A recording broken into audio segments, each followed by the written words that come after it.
Assalamualaikum warahmatullahi wabarakatuh. Bismillahirrahmanirrahim. Bimardatillahi subhanahu wa ta'ala wa hidayatihi wa inayatihi wa taufiqihi ila hadratin nabiyil mustafa Muhammad wa ala alihi wa sahbihi ajma'in. Li jami'i masyayikhina wa liwalidina wa liman 'allamana wa liman ahsana ilaina wa liman lahu haqqun 'alaina minal muslimina wal muslimat.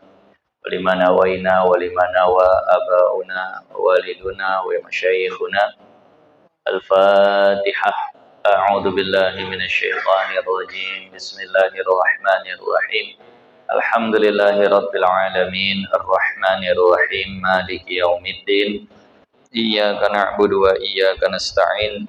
اهدنا الصراط المستقيم صراط الذين أنعمت عليهم غير المغضوب عليهم ولا الضالين آمين. الحمد لله رب العالمين والصلاة والسلام على أشرف الأنبياء والمرسلين سيدنا ونبينا وحبيبنا ومولانا محمد وعلى آله وصحبه أجمعين. أما بعد ربي يسر ولا تعسر ربي تمم بخير. قال الله تعالى في كتابه الكريم. أعوذ بالله من الشيطان الرجيم. بسم الله الرحمن الرحيم. إنا أعطيناك الكوثر فصل لربك وانحر إن شانئك هو الأبتر. وقال رسول الله صلى الله عليه وسلم في حديثه الشريف. عظموا ضحاياكم فإنه على الصراط يوم القيامة مطاياكم. Atau kama qala sallallahu alaihi wasallam. Alhamdulillah, puji syukur kehadirat Allah Subhanahu wa taala. Allah berikan kita kesehatan, Allah berikan kita nikmat iman dan Islam, dan Allah sampaikan kita di bulan yang mulia. Dikatakan bahkan ini termasuk hari-hari terbaik dari tanggal 1 Dzulhijjah sampai nanti hari tasyrik berakhir. Ini adalah hari-hari yang terbaik dalam setahun, sehingga dianjurkan untuk memperbanyak ibadah. Bulan Dzulhijjah adalah bulan yang mulia karena di situ ada hari yang paling mulia, yakni hari Idul Adha, salah satu hari Id, hari raya bagi kita. Bahkan tidak salah jika kita katakan Idul Adha ini adalah hari raya besar, sedangkan Idul Fitri adalah hari raya kecil. Banyak hal yang menunjukkan itu. Yang pertama bahwa diharamkan berpuasa pada Idul Adha itu 4 hari. 10 Dzulhijjah, 11, 12, dan 13.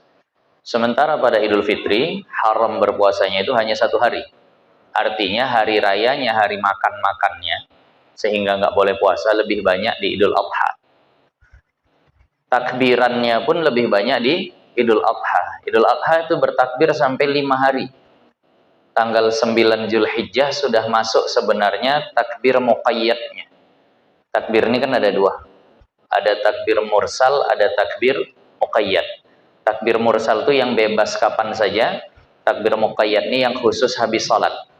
Hari Arafah habis subuh 9 Dzulhijjah ba'da salat subuh itu sebenarnya sudah mulai takbir muqayyadnya, tapi takbir mursalnya baru masuk maghrib malam ke-10. Nah, takbir mursalnya masuknya lambat tapi habisnya duluan. Kapan habis takbir mursalnya? Imam takbir salat Idul Adha, habislah takbir mursal. Yang tersisa takbir muqayyad sampai nanti hari tasyrik yang terakhir. Maka dari ini jelas bahwa memang Idul Adha syiarnya itu lebih luas, lebih panjang. Dia sampai 5 hari bertakbiran. Sementara Idul Fitri hanya dari malam sampai besok paginya. Nah, jadi maka tak salah kalau dibilang Idul Adha ini adalah hari raya besar, sementara Idul Fitri adalah hari raya kecil. Cuma di kita kan terbalik menyikapinya. Kalau Idul Fitri libur sampai seminggu 2 minggu, Idul Adha hari ini raya, besok udah masuk kerja balik. Nah, keduanya Idul Fitri dan Idul Adha itu diiringi dengan dua ibadah. Hablum minallah dan hablum minan nas. Idul Fitri hablum minallahnya puasa Ramadan. Hablum minan nasnya zakatul fitri, zakat fitrah. Idul Adha juga ada hablum minallah dan hablum minan nasnya. Hablum minallahnya yakni haji, yang sedang berhaji. Hablum minan nasnya kurban. Nah, jadi lengkaplah memang. Nah, hari raya ini adalah syiar yang luar biasa, menguatkan hubungan kepada Allah dan memperbaiki hubungan kepada sesama manusia. Air. Kita mau bahas haji, tak semua berhaji. Nah, dan saya pun belum berhaji, belum pernah saya ke Mekah. Saya sampai sekarang, kalau bab haji itu saya lewati. Nah, kalau bab haji, bab umroh saya lewati. Saya ngajar Matlaul Badrin, ini udah sampai bab muamalah, bab hajinya saya lewati. Nah, masih belum cocok saya rasa ngajar bab haji. Kenapa? Karena ini memang praktek yang harus betul-betul tahu tempat, tahu keadaan sana. Nah, kalau ini Ustaz Khairul Zaman lebih pas. Nah, udah berkali-kali ke sana. Maka yang kita bahas pada malam hari ini, insya Allah yang berapa hari lagi? Selasa, Rabu, Senin, Selasa, Rabu, Kamis. 4 hari lagi kurang lebih akan kita hadapi, yakni ibadah kurban. Ibadah kurban ini adalah ibadah warisan, ibadah yang sudah lama, ibadah yang sudah tua. Dari sejak zaman Nabi Adam sudah suruh anaknya untuk berkurban, mempersembahkan sesuatu kepada Allah Subhanahu wa taala ketika terjadi perselisihan antara Qabil dan Habil untuk menikahi seorang perempuan. Itu kisah sudah masyhur. Habil berhak menikahinya, Qabil mau juga nikahinya. Maka sama Nabi Adam disuruh kasih persembahan. Nah, siapa yang persembahannya diterima, dia yang berhak. Nah, itu kurbannya tadi. Cara mengetahui diterima atau tidaknya akan turun api dari langit dan akan membawa kurbannya tadi. Habil persembahkan ternak domba terbaik, Qabil persembahkan hasil pertanian kualitas rendah. Maka yang diterima adalah kurbannya Habil. Datang api dari langit, diambillah tadi. Maka Habil lah yang berhak menikahi perempuan yang mereka perebutkan. Tapi kisahnya kan berlanjut, Qabil tak terima, akhirnya terjadilah pembunuhan pertama dalam sejarah manusia gara-gara wanita. Luar biasa wanita. Tragedi pertama. Nah, berarti kasus cinta segitiga ini memang masalah yang sudah tua. Sampai ada yang meninggal dunia gara-gara wanita. Nah, lalu berlanjut kepada Nabi Ibrahim yang Allah perintahkan untuk mengorbankan Nabi Ismail. Disuruh sekali, 2 kali, 3 kali dalam mimpi, akhirnya dipanggil anaknya. Aku melihat bahwa aku disuruh menyembelihmu. Nah, fanzur madza tara. Kira-kira gimana pendapatmu wahai Ismail? Kata Nabi Ismail, ya abatif al ma tu'mar. Wahai ayah, laksanakan perintah Allah. Satajiduni insyaallahu minas sabirin. Kau dapati aku insyaallah orang yang sabar. Maka hendak disembelihlah Nabi Ismail. Taatnya luar biasa. Bahkan sampai detik-detik akhir hendak disembelih pun masih sempat menasehati lagi. Wahai ayah, ikat di sekitar leherku kain supaya darahku tidak memercik kena ke pakaianmu. Nanti kalau darahku memercik kena pakaianmu, aku khawatir itu akan mengurangi pahalaku. Ya Allah. Udah nak disembelih masih menasehati lagi. Begitu nak disembelih dibilang lagi, ayah nyembelihnya dari arah belakang, jangan dari depan. Nanti kalau kau lihat wajahku menahan rasa sakit, aku takut kau berhenti menyembelihku. Jadi putar dari arah belakang. Memang betul-betul mau total. Sampai akhirnya Nabi Ibrahim berkata, ni'man nasir anta. Engkau adalah sebaik-baik penolong untuk ibadah kepada Allah. Namun akhirnya ketika hendak disembelih, Allah tebus. Allah ganti dengan tebusan yang luar biasa, yakni domba yang Allah turunkan dari langit. Di dalam kitab Is'adul Bariyah, di situ dikatakan Is'adul Bariyah fi ahkamil udhiyah. Di situ dikatakan bahwasannya domba yang Allah jadikan penebus Nabi Ismail adalah domba Habil yang Allah ambil sebelum. Nah, jadi itu diturunkan lagi untuk menebusnya tadi. Nah, Di dalam kitab Is'adul Bariyah juga, karena ini adalah syariat warisan. Untungnya Nabi Ismail itu diganti dengan hewan ternak, sehingga yang kita warisi adalah berkurban dengan hewan ternak. Seandainya jadilah saat itu Nabi Ismail disembelih, maka syariat kita sekarang adalah nyembelih anak tiap kurban. Untung udah diganti. Mana anak bapak yang nomor 1? Kurban tahun lalu. Ini tahun ini yang nomor 2 lah nih. Untung diganti. Kalau enggak, masya Allah nih. Nah, jadi untung saja Allah ganti dengan kurban, dengan hewan ternak tadi. Kalau tidak, itulah yang kita warisi. Nyembelih anak, punah manusia nih. Tiap Idul Adha disembelih. Nah, yang betina aman, karena yang utama yang jantan. Nah. Kemudian apa hukum berkurban? Kita masuk ke hukumnya. Hukum berkurban dalam madhab kita sunnah muakkadah, tidak sampai wajib. Yang wajib itu kepada siapa? Kepada baginda Nabi Muhammad SAW. Jadi khususiyah baginda Nabi itu bukan semuanya yang enak-enak. Kadang ada bahas khususiyah asik, Nabi boleh nikah 11, itu saja yang dibahas. Itu khususiyah Rasul. Nggak tahu ada khususiyah yang ternyata berat. Jadi kata baginda Nabi, aku disuruh berkurban, aku diwajibkan berkurban, walaisa biwajibin alaikum, dan itu tidak wajib untuk kalian. Jadi untuk baginda Nabi, kurban itu wajib. Itu khususiyah baginda Nabi yang agak berat. Amar ma'ruf nahi mungkar, Nabi nggak boleh pakai hati, wajib pakai lisan atau pakai tangan. Itu khususiyah baginda Nabi. Kalau kita kan tak sanggup pakai tangan, nggak sanggup pakai lisan, boleh pakai hati. Nabi ndak, wajib pakai lisan atau pakai tangan. Khususiyah baginda Nabi itu banyak juga yang sunnah di kita, wajib di beliau. Nah, diantaranya ini berkurban. Jadi seandainya ada orang yang uangnya banyak, ratusan juta, berlebih, tidak terpakai, tapi tak berkurban, tak bisa kita katakan dia berdosa. Kecuali dia pengikut madhab Hanafi. Karena madhab Hanafi, bagi orang yang hartanya sampai nisab zakat, dia wajib berkurban. Kepada siapa disunnahkan kurban ini? Kepada orang yang punya kelebihan harta dalam 4 hari Idul Adha dan 3 hari tasyrik. Dihitunglah berapa keperluannya, sudah tercukupi dan masih lebih, yang lebihnya tadi itu cukup untuk beli hewan kurban, maka sunnahlah bagi dia. Maka terjawablah pertanyaan, apa hukum kurban bagi orang yang kurbannya itu menghutang? Sah kurbannya, namun belum disunnahkan bagi dia sebenarnya. Kenapa? Kalau nggak punya duit nggak sunnah. Tidak sampai ditekankan seperti itu. Tapi seandainya tetap berkurban, maka hukumnya tetap sah. Ini hukum berkurban.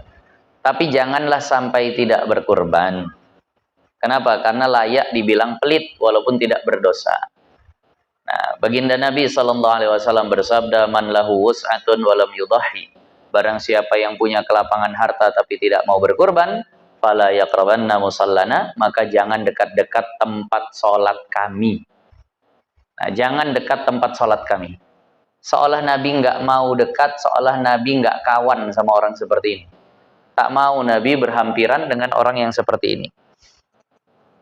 Maka minimal, inomat kata orang kampung, minimal hendaknya dalam satu rumah ahli bait itu adalah satu yang berkurban. Bisa semua, alhamdulillah. Nah, tapi kalau tak bisa semua, minimal satu pun jadilah.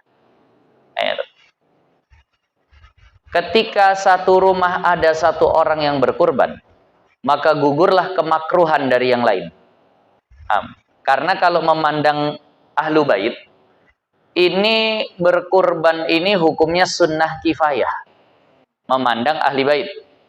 Artinya begini, kalau ada orang punya rezeki lebih, tapi tak berkurban, apa hukum kena di dia? Makruh. Tapi ketika ada satu rumah, suami, istri, anak 3, satu orang saja berkurban, mau suaminya, mau istrinya, mau anaknya, satu orang saja berkurban, maka satu rumah itu gugur kemakruhannya. Nah, paham jelas. Tapi yang dapat pahala, nah, tetap si yang berkurban. Naam, sering ditanya kepada kita, apa hukum kurban berganti-gantian? Boleh nggak? Kalau bolehnya boleh saja. Hari ini suaminya, tahun depan istrinya, tahun depan anak nomor 1, tahun depan anak nomor 2, begitulah seterusnya. Apa hukumnya yang seperti itu? Boleh, sah-sah saja. Namun yang menjadi titik penting dari berkurban itu adalah memang pengorbanan terhadap apa yang dimiliki. Bukan hanya sekedar nama yang terpampang di papan peserta kurban, bukan itu. Nah, kadang kan begini, istri berkurban, nah tapi duit tetap duit suami. Anak berkurban, tapi tetap duit ayahnya. Apa yang direlakan oleh si istri? Apa yang direlakan oleh si anak? Maka selalu saya sampaikan, ajarkan istri dan anak berkurban. Bagaimana caranya? Cara pertama, 2 bulan atau 3 bulan sebelum datangnya Zulhijjah, kasih dia duit duluan. Nah, 2 juta. Untuk apa bang? Suka hatimu. Mau beli tas, mau beli baju, nak beli sepatu, nak ganti handphone, atau nak berkurban nanti, nah itu suka hatimu. Di situ dia punya pilihan. Mana yang kira-kira dia utamakan. Ketika dia, oh iyalah aku mau berkurban, berarti banyak hal yang dia relakan. Seharusnya dia bisa ini, itu, dia kurbankan. Berbanding dengan yang tadi, bang pokoknya tahun ini aku, ya udah sinilah duitmu. Ah, tak lah, duit abang lah. Ah, aku lah berkurban begitu. Tak ada yang direlakan. Nah, atau yang kedua, nah, suruh dia menabung. Nih duit belanja aku lebihkan. Kau tabung-tabung, tak bisanya kau nanti kurban. Nabung, dapat dia mungkin 1,5 juta atau bagaimana, berkurbanlah dia saat itu. Itu baru titik penting hakikat dari kurban tadi. Bukan sekedar cuma berganti, namanya terpampang, tapi tak ada yang dia relakan. Nah, paham nih? Ajarkan. Anak kita juga begitu, suruh dia nabung. Dapatnya 700.000, sini duitmu, kita tambahi. Belikan kambing. Ada yang dia relakan untuk Allah saat itu. Nah, hukum berkurban sudah. Kapan masuknya waktu berkurban? Hukum sudah, sekarang waktunya. Waktu berkurban kapan? Nah, ini harapannya habis, ini daurah singkat lah nih. Nah, habis pertemuan ini bisa menjelaskan kurban. Nah, kapan waktu berkurban? Waktu berkurban, nah, itu dalam setahun hanya 4 hari. Waktu berkurban dalam setahun hanya 4 hari. 10 Zulhijjah, 11, 12, 13. 10 Zulhijjah hari Id, 11, 12, 13 hari Tasyriq. Saya sudah pernah jelaskan dulu kenapa disebut hari Tasyriq. Tasyriq artinya hari memanfaatkan pancaran sinar matahari. Karena pada tanggal itu dilihat, diperhatikan banyak orang memanfaatkan sinar matahari untuk menjemur daging. Orang dulu tak macam kita sekarang, punya freezer, punya kulkas. Daging tak habis, masuk kulkas, beku sebulan tahan. Orang dulu tak begitu. Nah, awal-awal kurban Rasulullah suruh habiskan sehari. Nggak boleh berbekal. Itu awal-awal perintah kurban. Lalu setelah orang Islamnya banyak, di Madinah makin banyak orang Islam, makin banyak yang berkurban, daging itu melimpah, maka saat itu Rasulullah bolehkan untuk berbekal dengan daging kurban. Tentu artinya tidak habis dalam 1 hari. Bagaimana cara mereka untuk mempertahankan daging itu tetap bagus atau tetap bisa dikonsumsi, tak rusak, tak busuk. Diiris tipis, dijemur bawah matahari. Kalau kita sekarang ikan basah dibuat jadi ikan asin. Nah, ikan asin sebulan tahan. Nah, makin asin pun mungkin kalau udah sebulan 2 bulan. Nah, maka itulah dibuat jadi dendeng. Jadi makanya itu banyak diamalkan pada hari 11, 12, 13. Sehingga hari itu disebut hari Tasyriq. Pakai sya sama pakai shin sama qaf. Bukan tasyrik, bukan pakai kaf. Tasyriq pakai qaf. Artinya diambil dari kata isyraq. Isyraq itu kan terbit matahari, bercahaya. Nah, inilah waktu berkurban tadi itu. Mulai titik awalnya kapan? Titik awalnya terbit matahari Idul Adha. Terbit matahari tanggal 10 Dzulhijjah. Plus ditambah waktu yang cukup untuk sholat 2 rakaat yang ringan dan 2 khutbah yang ringan. Sholat 2 rakaat yang ringan kita bilanglah sekitar 3 menit. khutbah yang ringan kita bilanglah juga sekitar 2 menit sebenarnya selesai. Khutbah kalau sekedar rukunnya aja semenit pun tak sampai, Pak. Nah, khutbah kalau seandainya mau rukunnya saja semenit tak sampai bisa selesai. Ya, saya praktekkan nih. Alhamdulillah wassalatu wassalamu ala Rasulillah ittaqullah. Duduk. Bangkit deh.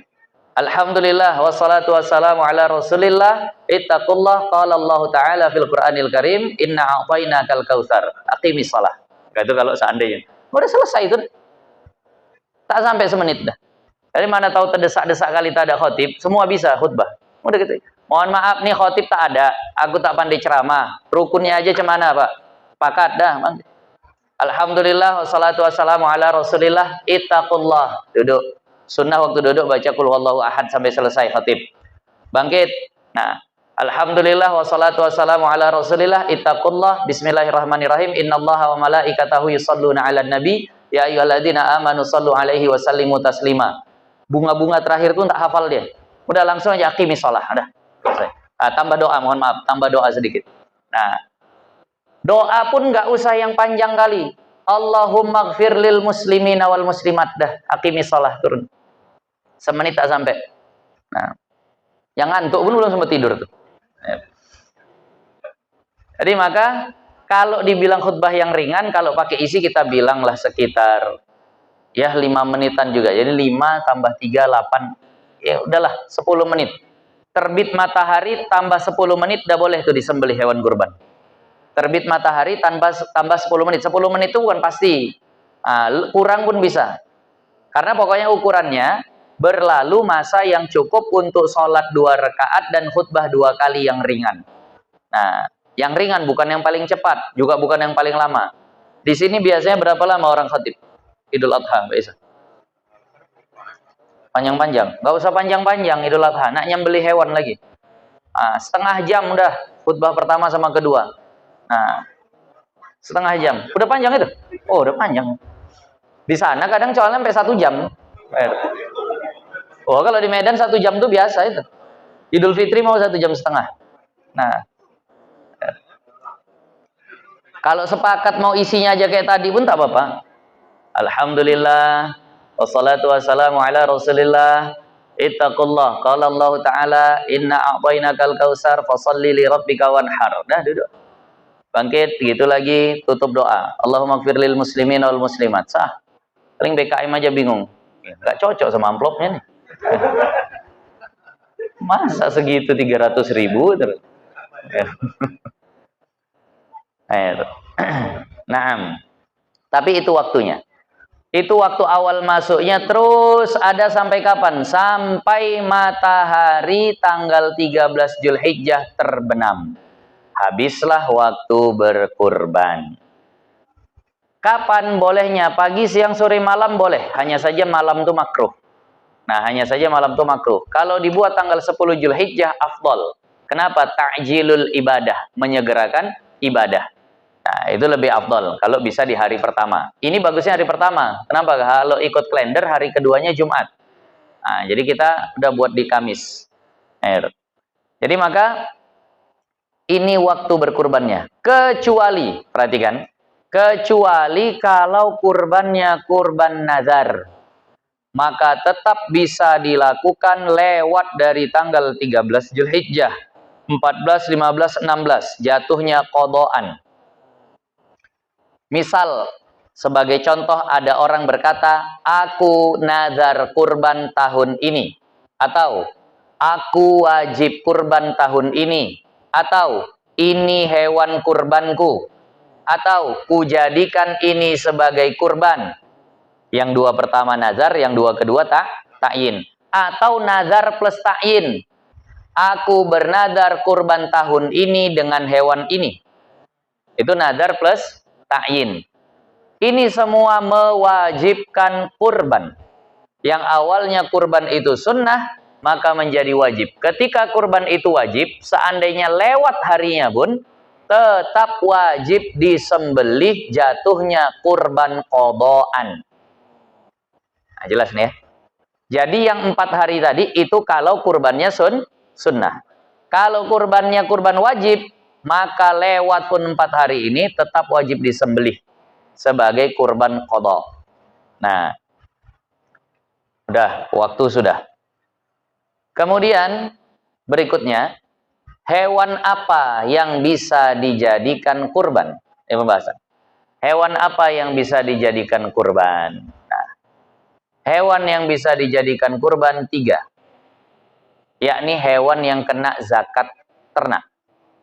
Mana yang kena zakat ternak, itulah yang kena kurban. Ayam, kena nggak zakat ternak? Tak ada. Berapa ekor ayam baru keluar zakatnya? Tak ada. Nah, 1.000, mau 10.000 dia punya ayam pun tak ada. Nah, kenapa? Karena tak kena zakat. Maka dia tak bisa dijadikan hewan kurban. Maka apa yang 3 itu? Unta, lembu, kambing. Unta dengan segala macam jenisnya. Ada unta punuknya 1, ada unta punuknya 2. Mana pun boleh. Lembu dan yang semisalnya. Apa semisalnya? Kerbau. Boleh dijadikan hewan kurban. Nah, kambing dengan segala macam jenisnya.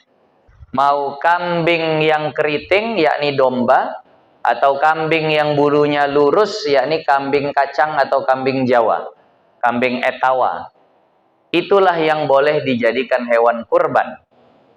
Syarat umumnya, sebelum syarat rincinya, syarat umumnya, semua hewan ini tidak boleh memiliki cacat. Cacat yang ada di hadis Nabi, nah, tidak boleh buta, walaupun sebelah mata, yang nyata butanya. Jelas nih. Jadi kalau buta nggak boleh. Yang kedua, tidak boleh pincang, yang nyata pincangnya. Kalau pincang dikit-dikit nggak apa-apa. Kalau pincangnya jelas nggak boleh. Apa dhobit atau ketentuan pincang dikit sama pincang jelas? Pincang yang jelas yang kalau digembalakan, kalau diangonkan bahasa kami sana, kalau digembalakan dia selalu tertinggal sama kawanannya di belakang. Tertinggal aja. Kenapa? Sebagian ulama katakan biasanya yang begini makannya tak maksimal. Yang buta, tak maksimal lah makannya. Kawan lain ligat karena nampak rumput, dia mencari rumputnya pun payah. Yang pincang, kawan dah mulai makan, dia masih di jalan. Begitu sampai kawan dah pulang. Tak banyak makannya. Biasanya begitu. Walaupun itu hikmahnya saja. Seandainya pincangnya terjadi saat mau disembelih sekalipun, maka tidak memadai. Hati-hati dalam menjatuhkan lembu. Kalau yang tak ahli bisa sampai patah kaki lembu. Tak jatuh-jatuh, ditepaknya kakinya, patah. Atau dipukulnya kakinya dengan balok biar jatuh, patah. Tak jadi orang korban. Tak jadi orang berkurban. Jelas nih ya. Jadi maka hati-hati. Kemudian tak boleh yang kurus kering. Al-ajfa. Kurus kering. Sampai bahasanya sampai hilang otaknya. Nggak tahu bahasa di kitab tuh begitu. Sampai cekung mungkinlah pelipisnya. Nah, udah tinggal kulit sama tulang aja. Nah, tak ada lagi sumsumnya. Tak ada dagingnya. Maka ini tidak memadai sebagai hewan kurban. Yang berikutnya tidak memadai yang junun, yang gila. Hewan gila tidak bisa dijadikan kurban. Apa ketentuan hewan gila? Yang ketika digembalakan ke padang rumput dia tak mau makan. Nah, kita kebalikan hewan. Hewan tak suka makan, gila dia. Manusia kerjanya makan aja, gila juga. Gila makan. Yang dipikiri perut aja. Kalau hewan itulah normalnya. Berarti kalau ada manusia mikiri perut aja, itu normal tingkat hewan. Nah, itu si perut aja. Nah, ukuran hewan gila kata ulama, nggak mau makan. Nah, itu deh. Kalau hewan ternak itulah. Tapi kalau hewan kayak anjing rabies, anjing gila itu ada lagi mungkin yang ngasih menggigit saja segala macam. Nah, menanduk kalau itu tak gila, tapi masih mau makan. Nah, kalau masih mau makan aman. Nah, kalau itu bukan gila, galak. Jadi ini yang tak bisa dijadikan hewan kurban. Satu lagi yang hewan yang bahasa Arab itu jarba. Yang ada koreng, ada apa bahasa kita? kudis yang sampai merusak kulit dan daging. Jadi ini juga tidak memadai. Sama satu lagi, jangan sampai ada cacat yang mengurangi kulit atau daging. Terpotong telinganya, terpotong ekornya, tidak memadai. Terpotong lidahnya, tidak memadai. Namun kalau yang patah itu sesuatu yang tidak menyentuh kulit atau daging, maka tidak masalah. Patah tanduk, patah gigi, tidak sampai kena ke kulit dan daging, maka tidak masalah. Kalau seandainya daging telurnya bagaimana? Daging telurnya nggak masalah. Ada kambing, khosi istilahnya. Khosi itu dikebiri, dibuang kemaluannya. Apakah masih memadai untuk kurban? Masih. Loh, itu kan daging, tapi itu daging yang tak dimakan sama orang Arab. Orang Arab jijik makan itu. Bahkan mohon maaf, saya baca di sebagian kitab, sebagian ulama mengharamkan makan itu. Udah tak usah lagi lah dijadikan rebutan. Tapi kalau ada yang mau makan, ya lantaklah situ. Nah, karena pendapat yang mengatakan haram tak kuat. Tapi kan ada yang bilang haram. Kalau bahasa kitab, orang yang hatinya salimah, tabiatnya salimah, tak mau makan itu. Berarti yang makan itu yang hatinya bermasalah. Nah, itu tak beres. Mohon maaf nih, mohon maaf. Kita sesama manusia, manusia itu kan mulia, makhluk paling mulia. Kita sama manusia saja, kalau tersentuh kemaluan itu tak enaknya luar biasa. Itu tadi. Kalau mohon maaf lah, seandainya tukang mandikan mayat ketika kebagian itu pasti sedikit banyak agak ada rasa canggung. Lah ini dimakan.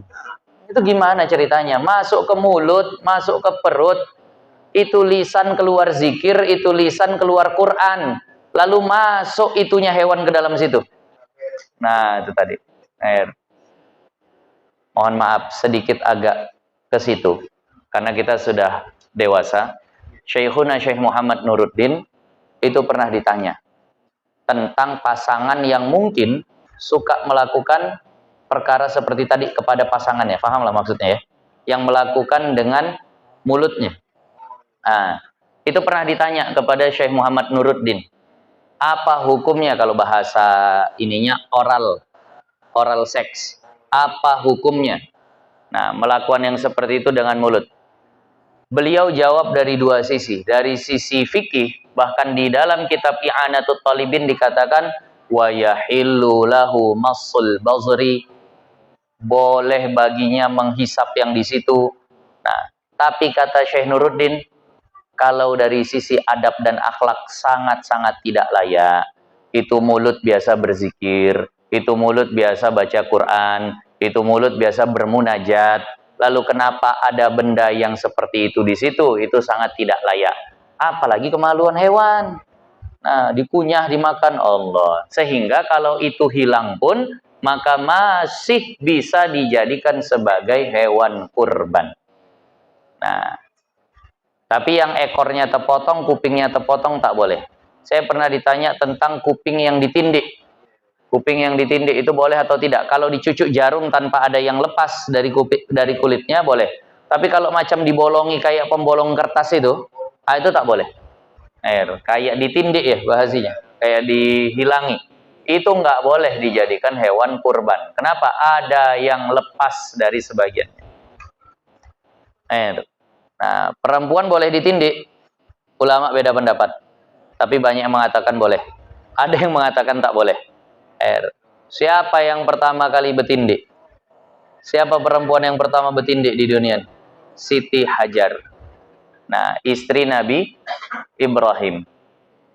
Dikisahkan saat itu Siti Sarah pernah cemburu sama Siti Hajar. Dua-dua kan istrinya Nabi Ibrahim.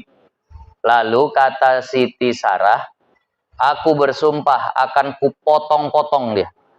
Aku bersumpah akan kupotong dagingnya. Maka Nabi Ibrahim takutlah kalau nanti Siti Hajar ini dimutilasi. Maka dikasih solusi. Nah, karena bahasanya potong-potong itu jamak, maka paling tidak ada 3 bagian daging yang dihilangkan dari Siti Hajar. 2 kuping, 1 kemaluan, yakni khitan. Nah, itulah yang terjadi pertama kali. Itu yang pernah saya baca. dalam kitab Asy-Syamsul Munirah. Nah, kalau sapi ditindik sampai ada yang hilang begitu, itu tidak sah dijadikan hewan kurban. Maka inilah beberapa ketentuan umum hewan kurban.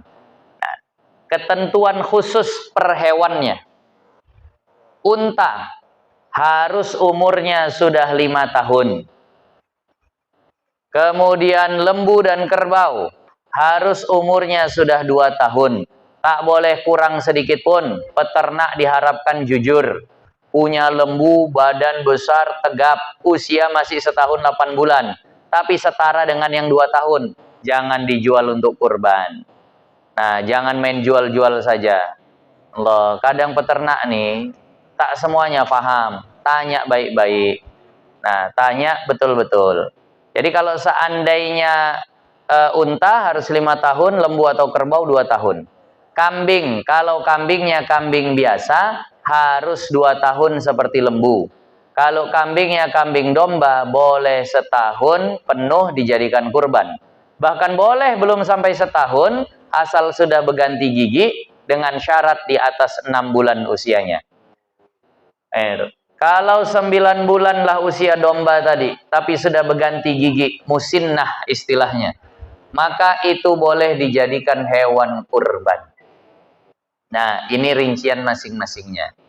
Nah, lalu dari hewan-hewan ini, mana yang paling afdol? Kurban mana yang paling afdol? Di dalam kitab Hasyiah Al-Bajuri dikatakan, kurban yang paling banyak pahalanya adalah 1 orang 1 ekor unta. Itu peringkat pertama. Paling besar pahalanya 1 orang 1 ekor unta. Urutan kedua, 1 orang 1 ekor lembu. Urutan ketiga, 1 orang 1 ekor domba. Urutan keempat, 1 orang 1 ekor kambing biasa. Urutan kelima, urutan kelima, berkongsi beberapa orang pada 1 ekor unta. Urutan terakhir paling bawah pahalanya, tapi walaupun paling bawah udah besar ini pahalanya. Urutan terakhir paling bawah pahalanya keenam, beberapa orang berkongsi pada 1 ekor lembu. Loh, jadi Ustadz, yang selama ini dibuat di masjid itu urutan terakhir? Iya.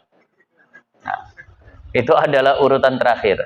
Tapi bukan karena masjid tak mau, tapi karena masjid tak mampu. Kalau mau kambing banyak kali kerjaan nanti. Ada 70 orang mendaftar. Maka kalau lembu kan cuma 10 ekor. Tapi kalau kambing kan jadi 70 ekor. Tak sanggup panitia ngerjakannya. Jadi bukan karena tak mau, tapi memang tak mampu lah kerjakan segitu banyak. Enggak, tetap ini juga, tetap paling bawah juga. Karena kan dia bisa sebenarnya ngerjakan yang kambing. Cuma dia malas aja di rumahnya. Kan gitu tadi. Jadi ini urutannya. Jadi kalau ada yang bisa kambing, pilihlah kambing. Nah, pilihlah kambing, kerjakan sendiri. Nah, kerjakan sendiri. Itu yang paling afdol. Kalau dari segi kualitas daging, ulama katakan bahwasannya daging domba adalah daging yang paling berkualitas. Daging domba adalah daging yang paling bagus. Sehingga dombalah yang dijadikan penebus Nabi Ismail. Nabi Ismail ini kan orang mulia. Tak mungkin penebusnya, tebusannya biasa-biasa saja. Sampai ulama katakan kalau ada hewan yang dagingnya lebih baik dari domba, pasti Nabi Ismail ditebus dengan itu. Namanya Nabi Ismail ini orang mulia. Kalau ada anak presiden diculik, mungkin tebusannya cuma 1 juta. Pak, anak bapak kami culik, segera kirimkan tebusan 1 juta. Malu presidennya, janganlah 1 juta. Tak enak beritanya di koran nanti. Masa cuma 1 juta? Pasti dihargai mahal. Namanya anak orang mulia. Begitulah Nabi Ismail, orang mulia, taklah disebut dengan hewan biasa. Maka sebenarnya yang paling besar, yang paling kualitas daging yang paling tinggi adalah domba. Nah, itu yang paling bagus kualitas dagingnya. Silahkan dimakan makanya domba. Dan Rasulullah banyak di riwayat itu makan daging domba. Banyak. Nah, amalkan sunnah baginda Nabi. Makan daging domba. Air. Supaya kurang kolesterolnya, tak mendenyut kepala makannya, dibakar ngolahnya. Jangan dikari, jangan direndang. Itu banyak santannya. Minyaknya bersatu di situ. Kalau dibakar, minyaknya menetes dia ke bawah. Kalau kita tengok sate itu dibakar, menetes minyaknya ke bawah, berjatuhan. Nah, jadi kalau mau agak lebih ringan dibakar, masih direndang, rendang. Nah, kemudian bagaimana kesunahan dalam memilih daging kurban, memilih hewan kurban? Secara umum, paling afdol adalah yang paling gemuknya, paling besarnya, paling banyak dagingnya, itu paling afdol dipilih. Yang kedua, dari segi jenis kelamin, yang jantan lebih afdol daripada yang betina. Yang laki lebih afdol daripada yang perempuan untuk dijadikan korban. Nah, jadi laki lebih afdol dari yang betina. Nah, kemarin tuh ada yang bilang, iyalah, nah perempuan ini jangankan korban, ngalah aja pun payah. Jadi ada yang laki sajalah. Nah, jadi maka oleh karena itu pilih yang jantan kalau bisa. Tapi kalau bertentangan dengan ukuran gemuknya, utamakan gemuknya. Jantan kurus, betina gemuk. Mana yang lebih utama? Betina gemuk lebih utama. Karena maksud dari kurban berbagi daging, bukan jenis kelaminnya. Nah, kita kalau beli daging di pajak kan tak nanya, ini daging jantan apa daging betina? Yang penting makan daging. Tapi jantan lebih afdol. Bisa jadi betina lebih afdol. Nah, ini dicatat. Kapan betina lebih afdol dari jantan? Ketika kalau bahasa di kitabnya, nah, idza kasurat nazwatuhu. Kalau jantannya dah banyak kawin, sementara betinanya masih perawan. Saat itu betinanya lebih afdol daripada jantan. Jadi pejantan nih kalau udah banyak kawin, turun kualitasnya. Kalau dibandingkan dengan gadis, lebih bagus gadis. Nah, tapi kalau seandainya betinanya udah pernah kawin walaupun sekali, jantan tetap lebih afdol. Walaupun banyak kawin. Kalau dibandingkan dengan betina yang sudah pernah kawin. Nah, jadi maka satu keadaan tadi itu betina lebih afdol daripada jantan. Ketika betinanya masih darah, masih perawan, sementara jantannya sudah terlalu banyak kawin. Kasura nazwatuhu istilahnya. Ayat. Allah. Kasura mungkin kalau dari segi jamak 3 kali itu udah banyak lah itu. Iya, karena itu dari segi banyaknya kawin. Tapi Allah alam batasannya. Apakah 3 itu sudah banyak? Tapi kalau dari segi bahasa itu udah banyak tuh. Nah, kemudian setelah jenis kelaminnya, apanya lagi diperhatikan? Warnanya. Warna yang afdol adalah warna putih. Tak dapat putih, kuning kecoklatan, sofra. Tak dapat kuning kecoklatan, maka yang abu-abu. Putih, kuning kecoklatan, abu-abu. Tak dapat abu-abu, balqa. Balqa itu artinya belang, hitam putih. Tak dapat juga, hitam semua pun jadi. Nah, ini urutannya. Yang terakhir diperhatikan, yang bertanduk lebih afdol dari yang tidak bertanduk. Kalau 4 perkara ini terkumpul pada hewan kurban kita, besar kali pahalanya. Gemuk, jantan, putih, bertanduk. Wadah, besar kali pahalanya. Nah, kalau seandainya bisa dapat yang seperti itu. Dhaha Rasulullah sallallahu alaihi wasallam bil kabshaini saminaini amlahaini aqranaini maujuaini. Dalam satu riwayat, Rasulullah menyembelih hewan kurban 2 ekor kambing yang gemuk keduanya, putih keduanya, bertanduk keduanya, dan dikebiri keduanya. Itu tadi. Nah, makanya dari situ sah berkorban dengan hewan yang dikebiri tadi. Nah, jadi maka pilih hewan yang seperti itu. Nah, dah pandailah memilih hewan kurban. Satu pendapat tidak masyhur, lemah, dari Sayyiduna Abdullah bin Abbas bahwa sah berkurban dengan segala macam hewan halal yang disembelih tumpah darahnya. Silahkan diamalkan bagi yang miskin, namun jangan diamalkan bagi yang berduit. Bolehnya mengamalkan pendapat dhaif untuk menambah amal, bukan mengurangi amal. Orang miskin seharusnya tak kurban. Tapi dengan adanya pendapat amal ini, bisa meningkat amalnya jadi berkurban. Kurban pakai ayam, kurban pakai itik, boleh. Tapi orang kaya yang seharusnya kambing, ngamalkan ini, akhirnya berubah jadi itik.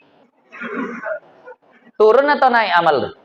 Itu tak boleh. Pendapat dhaif jangan diamalkan untuk mengurangi amal. Kalau untuk nambah amal boleh. Nah, jadi maka selalu kita ingatkan, ini fatwa untuk di majelis ilmu. Jangan dicakap-cakapkan di warung kopi dan di kedai sampah ya Bu ya. Nah, di kedai-kedai itu jangan dicakapkan. Kami semalam mengaji, boleh kurban pakai itik dah.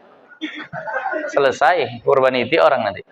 Tak sampai dijelaskan. Udah begitu panjang tadi dari unta ini itu, itiknya aja diambil dah. Boleh itik kok, selesai dah. Itik putih lagi punya gue nih.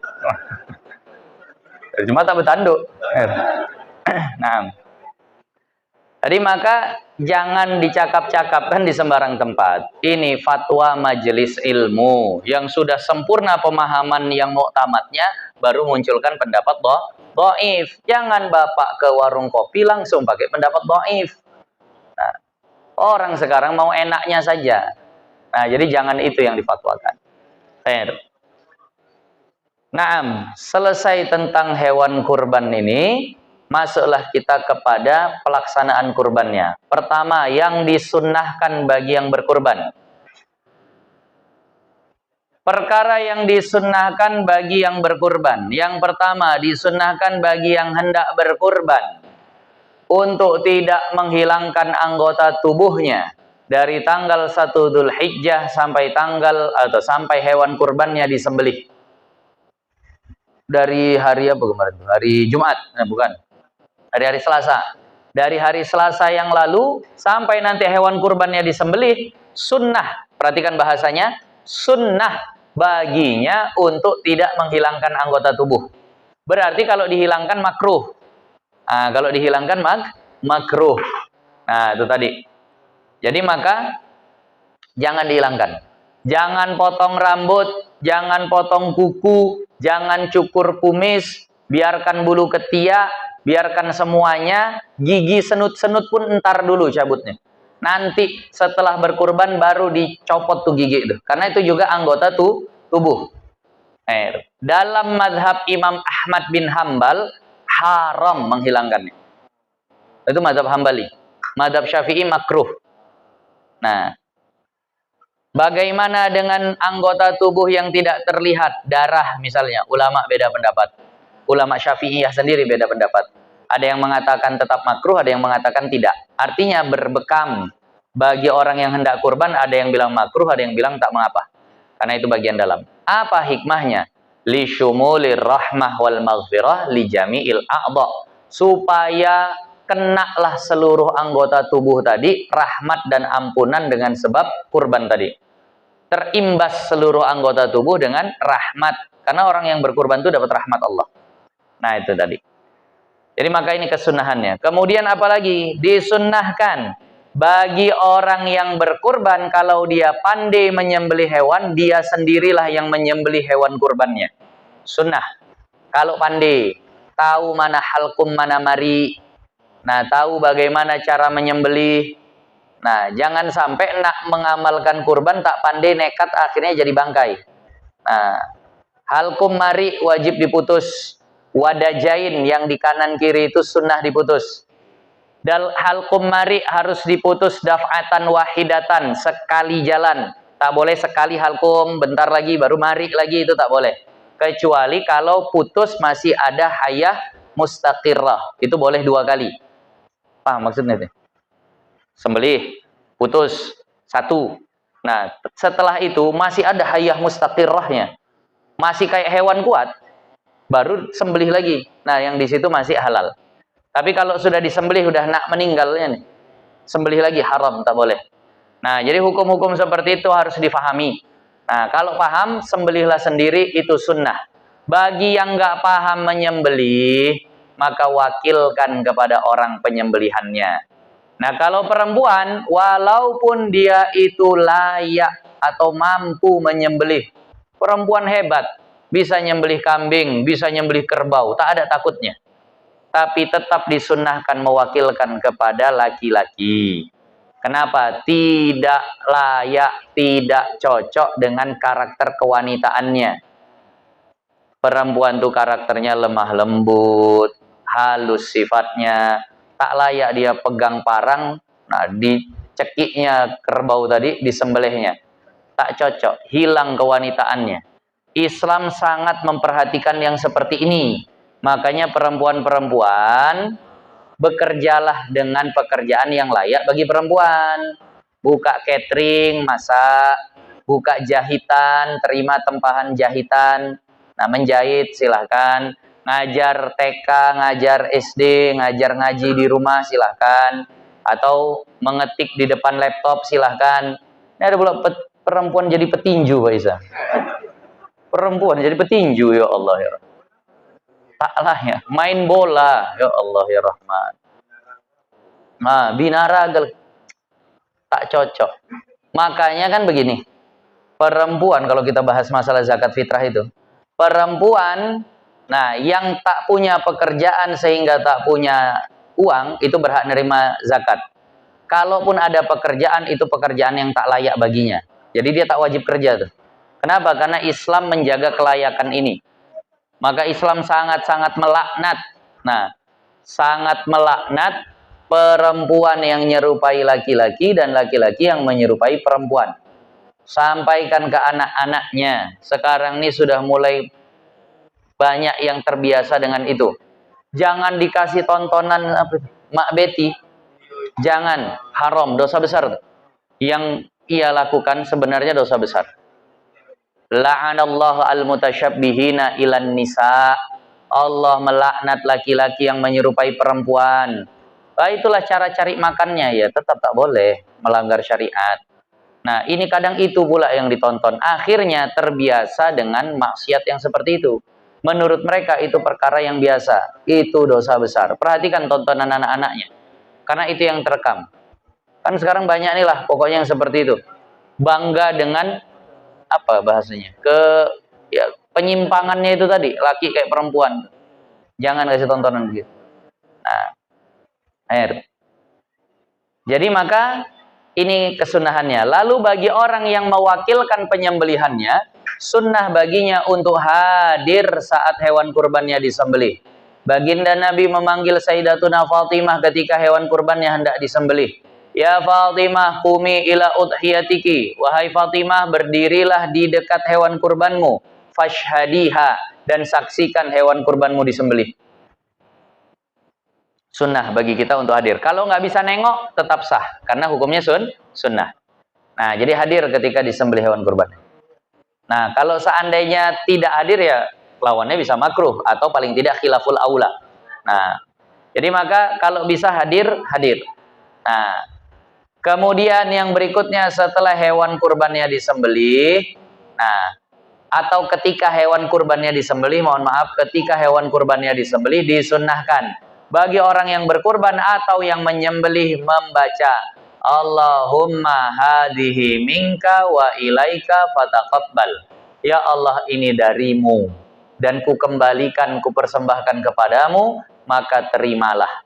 Allahumma hadihi minka wa ilaika fataqabbal. Jadi kita akui bahwa rezeki kita bisa beli hewan kurban itu dari Allah. Nah, bukan dari kita. Nah, maka jangan pelitlah dengan kurban tadi ini. Dan itu nggak hilang. Yang kita persembahkan ke Allah itu nggak hilang. Dalam sebuah hadis Rasulullah bersabda, ma'amila banu Adam yauman nahri min a'malin afdala min iraqatid dam. Tidak ada amal pada hari Idul Adha yang lebih baik daripada menyembelih hewan kurban. Fa innaha la ta'ti yaumal qiyamati bi azlafiha wa quruniha. Sungguh hewan kurban itu akan kembali datang kepada kita pada hari kiamat lengkap dengan kuku dan tanduknya. Nggak hilang dia. Tapi semua yang kita gunakan untuk kepuasan pribadi kita itu akan hilang. Itu akan hilang. Nah, jadi maka yang kita kasih ke agama, yang kita kasih ke orang, itu akan balik lagi. Nah, ini kesunahannya. Kemudian, setelah disembelih tentulah ada dagingnya. Sekarang terakhir, pembahasan tentang daging kurban. Yang pertama, sunnah. Nah, daging kurban, sunnah. Sunnahnya apa? Sunnah daging kurban dimakan oleh pekurbannya. Tabarrukan, mengambil barokah. Sunnah bagi pekurban memakan daging kurbannya. Makanlah.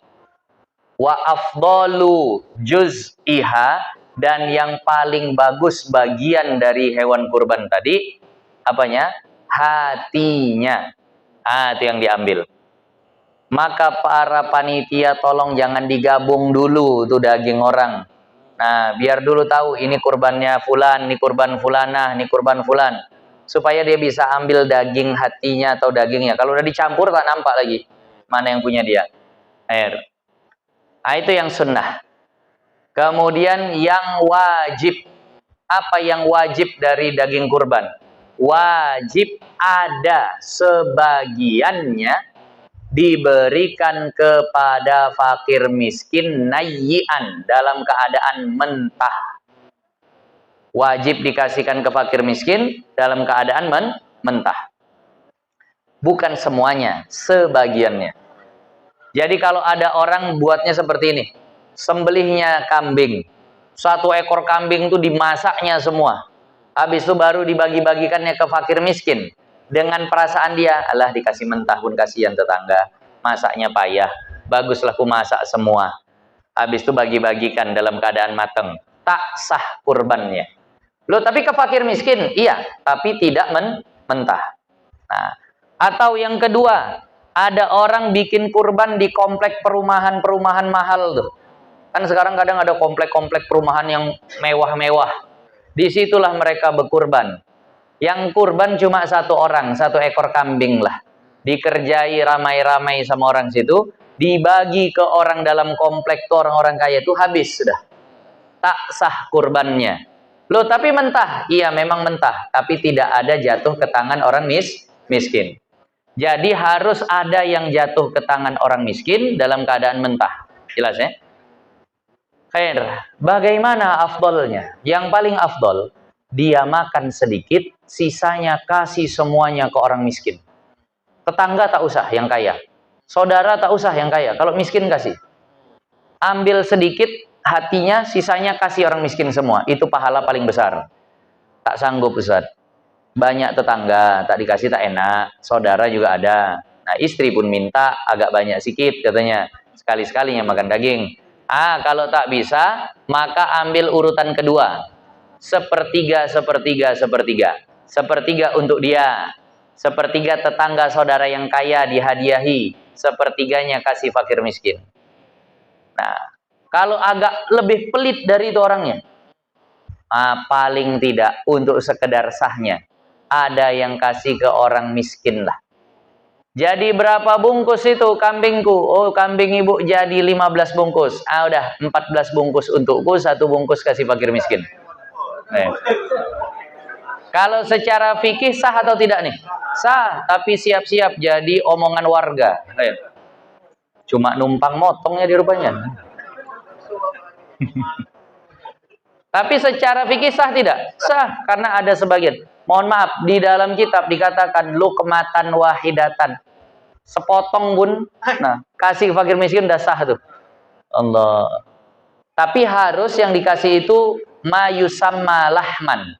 Sesuatu yang disebut dengan daging. Kalau kulitnya aja ke fakir miskin tak sah. Tulangnya aja ke fakir miskin tak sah.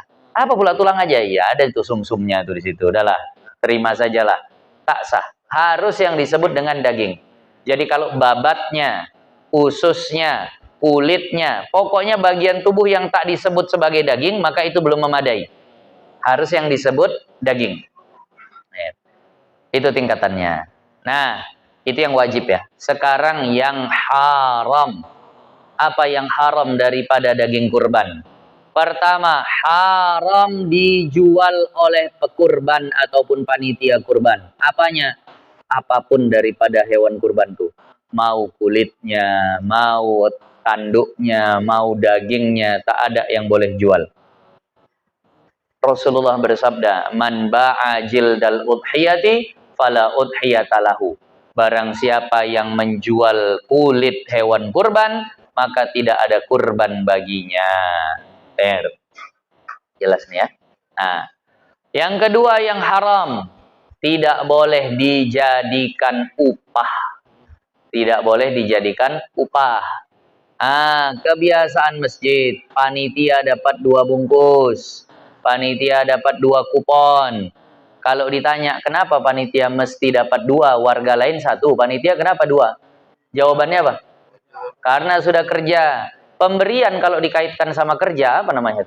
Upah lah. Jadi jangan begitu sistemnya. Sistemnya bagaimana? Kadang ada orang tuh, iya, capek kami kerja, masa tak dihargai? Dihargai, wajib dihargai tenaga orang. Tapi tak boleh dihargai dengan daging, hargailah dengan uang. Nah, hargai dengan uang. Wah, kami mau daging, ya udah uang yang kami kasih itu belikan kau daging sana. Nah, jangan pakai daging kurban, tak boleh. Haram hukumnya.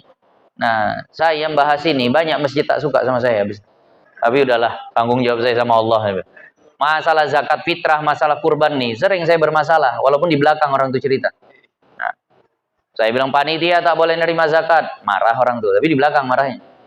Nah, panitia jangan dapat lebih dari warga. Nah, kenapa? Kesannya jadi upah. Dah, sama saja, boleh nerima daging, boleh, karena dia warga. Paham maksudnya ya? Dia warga, boleh nerima daging, tapi jangan dilebihkan. Jadi apa sebagai bentuk penghargaan terhadap capek dia kerja? Kasih duit. Maka dari peserta kurban bilang, "Bu, ini sebenarnya 1 orang 2 juta udah cukup, tapi lebihkan 2.100.000.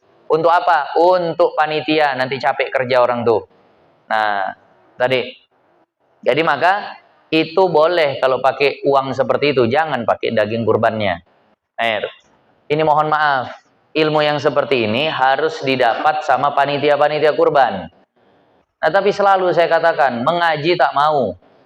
Begitu hari kurban, datang, parangnya paling besar. Awak ngelarangnya pun segan. Besar kali parangnya pula.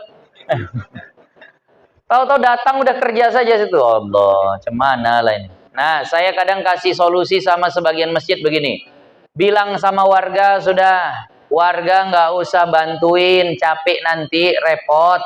Tunggu saja di rumah, bayar memang tukang nguliti, tukang cincang. Nah, udah gitu aja.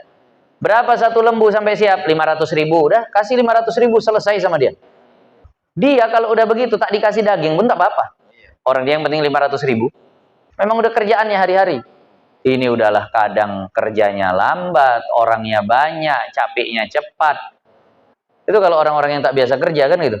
Kalau tukang cepat aja dia. Habis itu tinggal dibagikan.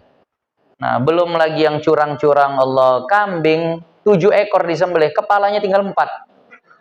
Ah, kemana 3 lagi? Masuk bagasi kereta rupanya. Buka bagasi kereta, iya ada kepala kambing sini, bukan Pak Helm nih katanya. Sembunyi-sembunyikan gitu udah sering kita dengar kasusnya, yang ekornya hilang, yang kepala hilang. Nah, itu untuk mengantisipasi gitu udah bayar tukang aja lah. Habis itu udah bagikan keluarga. Nah, kurang kebersamaannya. Ya, tapi jangan sampai melanggar syariat tadi. Nah, yang ketiga yang haram bagi daging kurban ini, bahwa haram diberikan kepada non-muslim. Nah, ini pendapat yang lebih banyak difatwakan. Ada nggak pendapat yang membolehkan kepada muslim? Boleh, ada. Nah, pendapat yang sering disampaikan Imam Ibnu Hajar atau beberapa lainnya itu mengatakan haram diberikan kepada non-muslim. Tapi seandainya ada orang tinggal di daerah minoritas, yang masih banyak orang kafirnya, ingin memikat mereka, silahkan ambil pendapat yang membolehkan diberikan kepada orang non-muslim. Tapi itu pun disyaratkan harus yang fakir miskin. Orang non-muslimnya harus fakir miskin. Nah ini. Jadi nggak boleh diberikan kepada non-muslim. Nah, tentang kita yang bukan pekurban tapi menerima daging kurban, kita dapat kupon, bukan berkurban. Seandainya kita dapat daging kurban, bolehkah kita menjualnya? Dirinci.